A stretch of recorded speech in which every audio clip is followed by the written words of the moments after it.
is brought to you in part by these proud sponsors: Soloflex, Shiloh Inn, and the Oregon Lottery.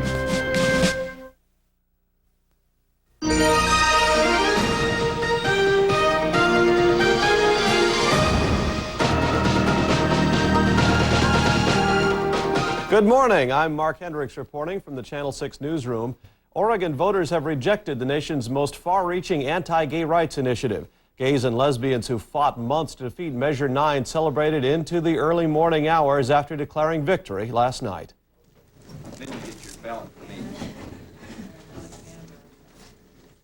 Gay and straight opponents of Measure 9 packed Montgomery Park to celebrate the end of a long and sometimes hostile contest.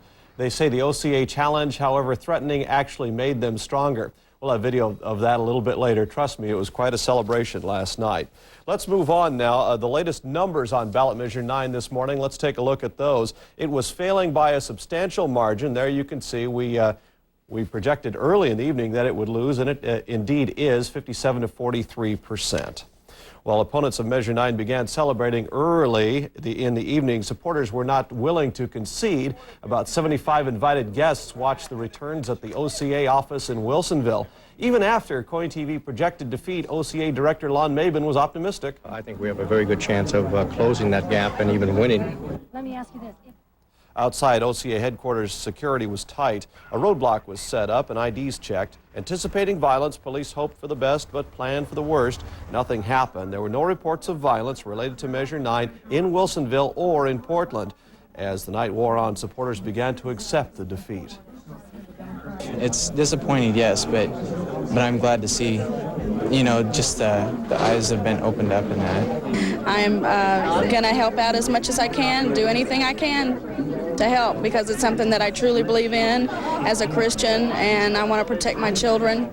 As for OCA Director Lon Mabin, he says even if the measure loses, the issue will be back before voters soon. We will look at revising the initiative, closing some of the loopholes, some of the places that we felt the initiative was distorted on its effects, make sure that that is clear, that those things won't happen in the next initiative, and we'll be back in 2 years. I think we close all those doors, that this thing's going to pass next time. Mabin says he thinks concern over homosexuals losing their jobs, book censorship, and withholding services to gays defeated the measure. Next time, he says, he'll make it clear those things are not the intent of that measure. Now let's take a look and see how the other ballot measures did. Measure 1, just about every one of them failed, by the way. Measure 1 and 2 both failed. Those are bond measures aimed at improving the state park system. Measure 1 would have authorized the sale of bonds, and Measure 2 would have used gas tax money to pay for parks. Measure 3, Oregon voters approved term limits by a margin of 2 to 1. 13 other states passed similar measures yesterday. Measure 4, Oregon voters will allow triple trailers to continue running on Oregon roads. On 5 and 6, for the third time since 1986, Oregon voters have turned back attempts to shut down the Trojan nuclear plant. Let's go ahead to Measure 7. Property taxes on commercial property in Oregon will not be going up. And on Measure 8, the initiative aimed at banning gillnet fishing in the lower Columbia River also failed. Republican U.S. Senator Bob Packwood has won re-election to a 5th term.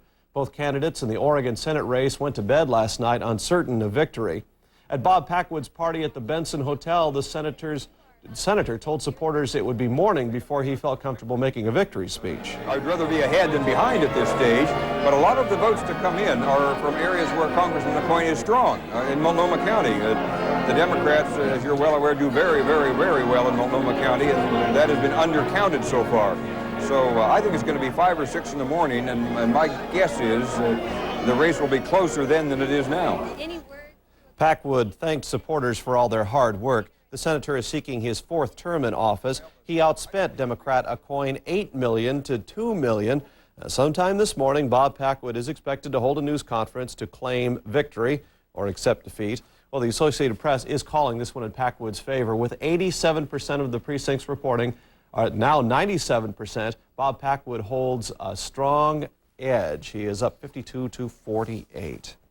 Even though the Associated Press declared Packwood the winner just a couple of hours ago, there are still hundreds of absentee ballots across the state still to be counted, and that is why Congressman KOIN was still predicting victory. KOIN waited until late in the evening to appear before supporters. He was closing in on Packwood in the final days, thanks in part to an Oregon visit by Bill Clinton. Says he's optimistic. Something just tells me, Lisa. I just have a very, very positive feeling. Congressman, some people say that you should have waited a couple more years till Senator Hatfield retired. Why didn't you wait? I think that was Bob Packwood who said that.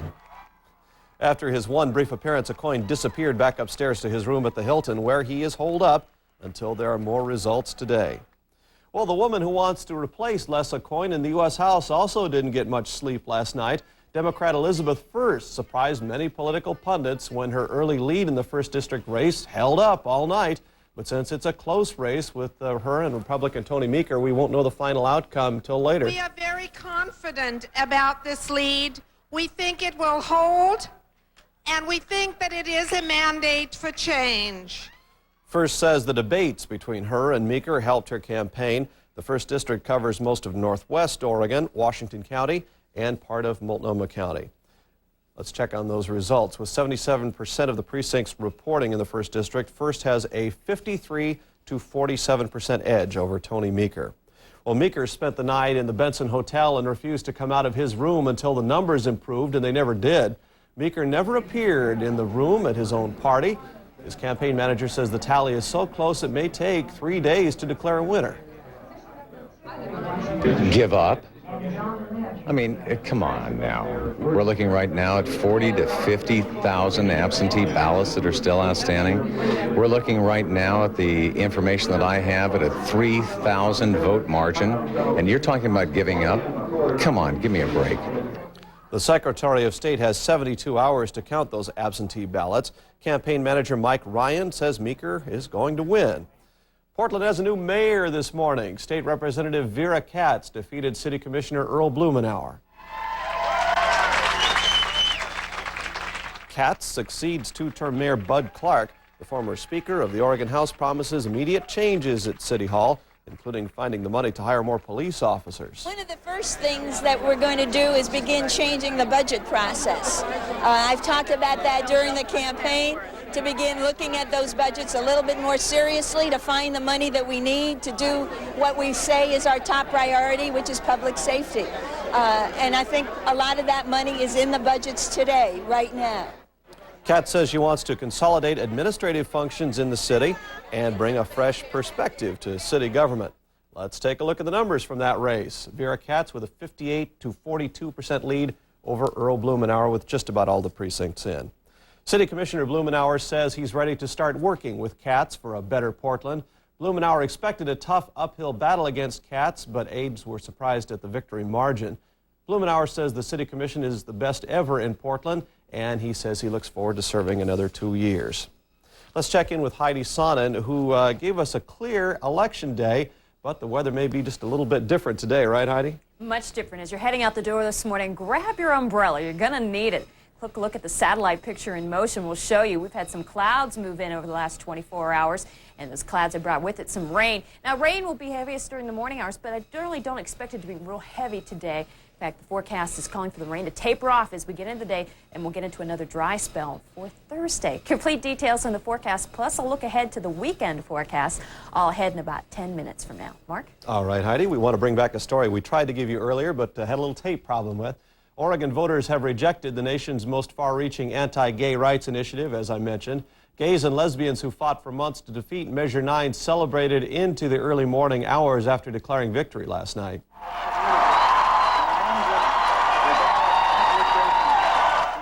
Gay and straight opponents of Measure 9 packed Montgomery Park to celebrate the end of a long and sometimes hostile contest. They say the OCA challenge made them stronger. Look at how it's bringing us together. Look at all these people here. We never would have met. We have the OCA to thank for that. Thank you.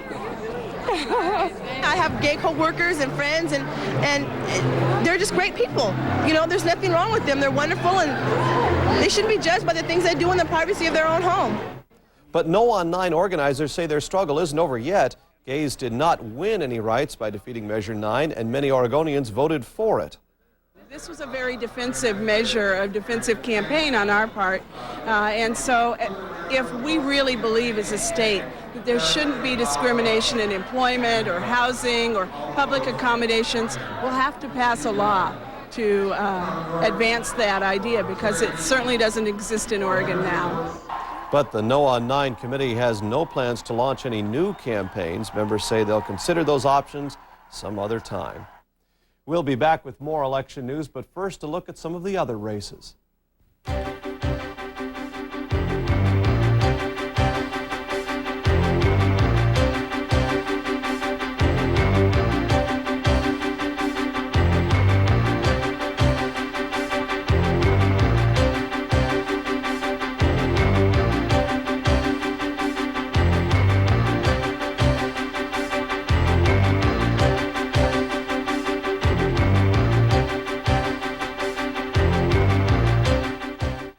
She went to bed with my husband. How could you do that to your sister? On the next Geraldo, is anything sacred? I did not go to him. He came to me. There's a difference. You should have been smart enough and been open enough to tell me. But I didn't do anything that night. I told you that. It's sister against sister. It's all in the family, and it's sizzle. It's on Geraldo. Geraldo, today at 9. The American dream is alive and well. You'll find the American spirit in the way we work,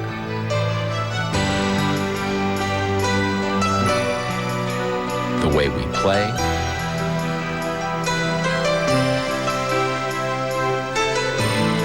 and in all of Shiloh Inn's people, dedicated to offering you affordable excellence in the American tradition of hospitality.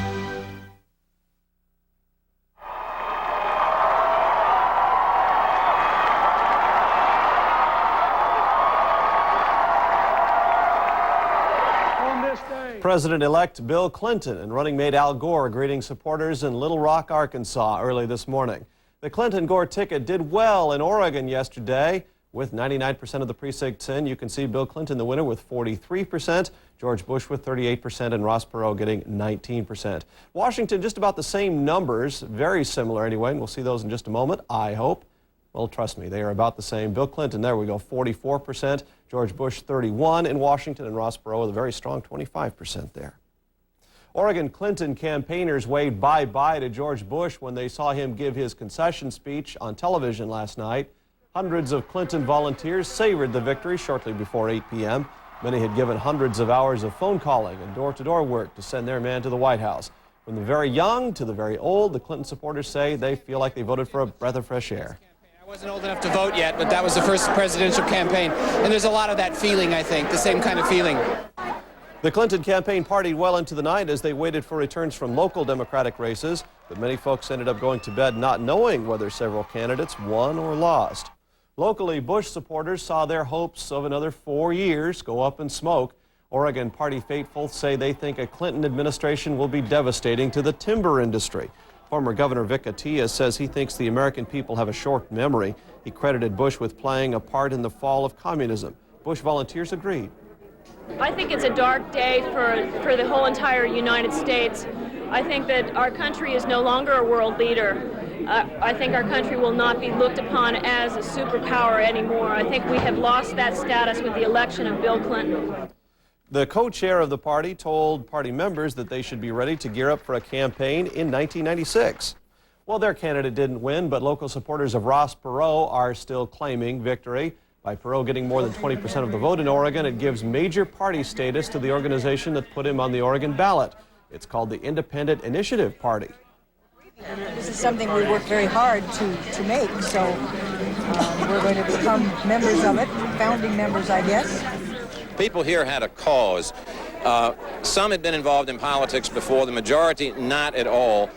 They felt they had no say-so, they had no control, that the two parties were controlled by special interests, lobbyists and such, and they feel they had a say, and they feel they could count, and they felt that Perot focused on the things that were important to them, and that's the story that's going to continue. Copeland says members of this new party will soon meet to discuss their strategy. Crook County lost its status as the nation's bellwether county last night. George Bush won Tuesday's election in the county, which until this year had chosen the popular vote winner in every presidential election since 1884. When Phil Kiesling took his first poll in the race for Secretary of State, he said more than 80% of those responding to his survey didn't even know who he was. He quickly educated voters and won last night with 100,000 vote cushion over his Republican opponent, Randy Miller. This is a historic night in so many ways. Oregon has 6 statewide officials, 5 of them elected on a partisan basis. For the first time in the history of the state of Oregon, all 5 of them are Democrats. Well, Jim Hill is among those Democrats in the sweep that Kiesling just referred to. Hill beat out David Chen in another historic first for Oregon. History was made tonight in that the first person of color was elected to statewide office in Oregon.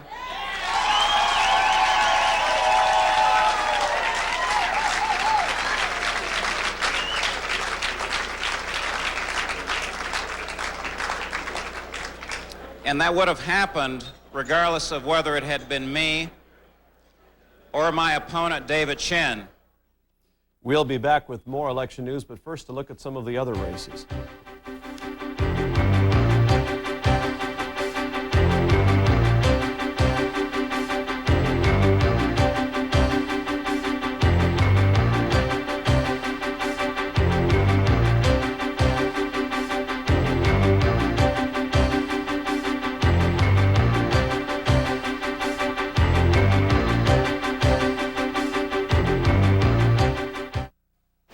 I have this lucky bird.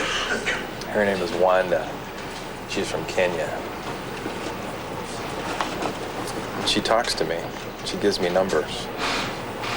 7, 22, 15, 31,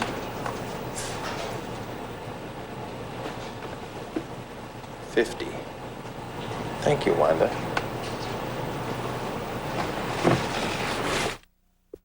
The role of fathers is changing. They're getting more involved with their children, and that's good. But what is the definition of a good dad? What about fathers in divorce? What do we do about deadbeat dads? Hi, I'm Eric Schmidt with Newsroom 6. It seems like everybody is talking about the need for kids to have father figures. Tonight at 5, join me as we examine what it means to be a dad. Make room for Daddy. An exclusive special report tonight on Newsroom 6 at 5. In this state, it takes something special to be a contractor.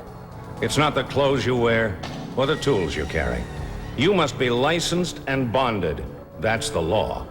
You can get a bond through your insurance agent or broker. Agents and brokers throughout this state depend on contractors bonding an insurance company, because our strength assures your protection. CBIC, Contractors Bonding and Insurance Company. Ladies and gentlemen, the next United States Senator from the state of Washington, Patty Murray.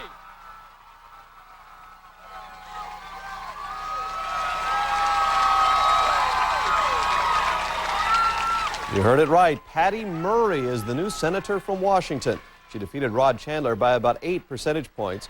While Murray may have received a boost from Bill Clinton, she sounded more like Ross Perot in declaring victory last night. We hear about the year of the woman. We hear about the year of change. We hear about the year of the outsider. You know what?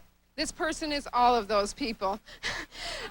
The year of the woman, however, I have to tell you, ought to be the year of people. Look at this room. It's not just women. It's not just men. It's young people. It's old people. It is enthusiasm. It is us taking our government back, and we did it. With 99% of Washington precincts reporting, Murray defeats Republican Rod Chandler 55 to 45%. Democrat Mike Lowry wins the governor's race in Washington 53 to 47% over Ken Eikenberry. The margin was a lot closer than the Murray win, but incumbent Booth Gardner felt comfortable enough with Lowry's lead last night to pass the torch, or at least the keys. I put together a little present for him. I have here a business card that says Governor-elect Mike Lowry.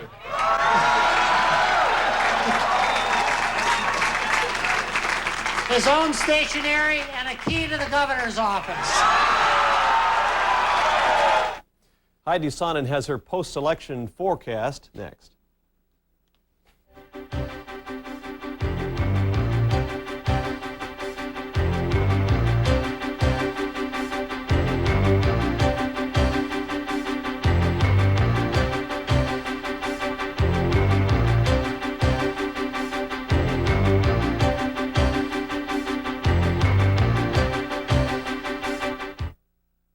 While I'm at work, I want my child to be well cared for. Hello. Hello, Mommy. Hi, sweetheart. Mrs. Larson let me call. Oh, she did? Guess what? What? We learned about butterflies. Oh, butterflies. And we learned the song. Oh, that's great. Guess what? What? Today we're learning how to sort things. Who calls it high? What are you learning, Mom? I'm learning to sort things too. You need me to help you? I'd like that. I'm very good at sorting. We believe every child deserves quality care. Please call and we'll do all we can to help you look for it. I love you, Mommy. Inner city kids need positive alternatives to drugs, gangs, and violence. Portland Self-Enhancement provides alternatives in a successful program that combines education with life skills. Self-Enhancement has helped 12,000 young people stay in school, improve their grades, and become good citizens. But we need to do more, and you can help. Call 249-1721 if you'd like to do your part to help inner city kids through self-enhancement. Your contribution isn't charity. It's an investment in our future. How do you measure the warmth and sincerity of a smile or a feeling of true friendship? How do you express a dedication to cleanliness and comfort? How do you define the meaning of real value? Well, at Shiloh Inns, you can experience these traditions every day in the spirit of Shiloh's people, waiting to welcome you across America's western states. The spirit of Shiloh Inns, affordable excellence. As I was sitting out in Tigard last night at a polling place, it started to rain just a little bit, just a few drops, and people who were standing outside were thinking, uh-oh. Really held off for much of Election Day. We were pretty lucky around here, considering the rest of the country, looking at some snowstorms, in fact, some heavy rain along the East Coast. Here in the Pacific Northwest, things have been quiet. The rain has arrived, but it was here this morning. Overnight last night, we saw... In time, reasonable men and women with patience and understanding work through these differences. But when reason falls victim to violence, the damage is long-term. We see its residual effects in our town in efforts to deface the Anne Frank exhibit in Portland, in the beating death of an Ethiopian student, in gay bashing, and in the desecration of houses of worship for taking sides in the Measure 9 issue. These are all actions taken in the absence of reason. The resolution of conflict in this republic takes place first in our neighborhood and town meetings, and finally at the polling places, not in the random violence of hoodlums, whatever their persuasion. I'm Rick Myers. If you would like to respond to this editorial, write feedback, KATU, Post Office Box 2, Portland, Oregon, 97207.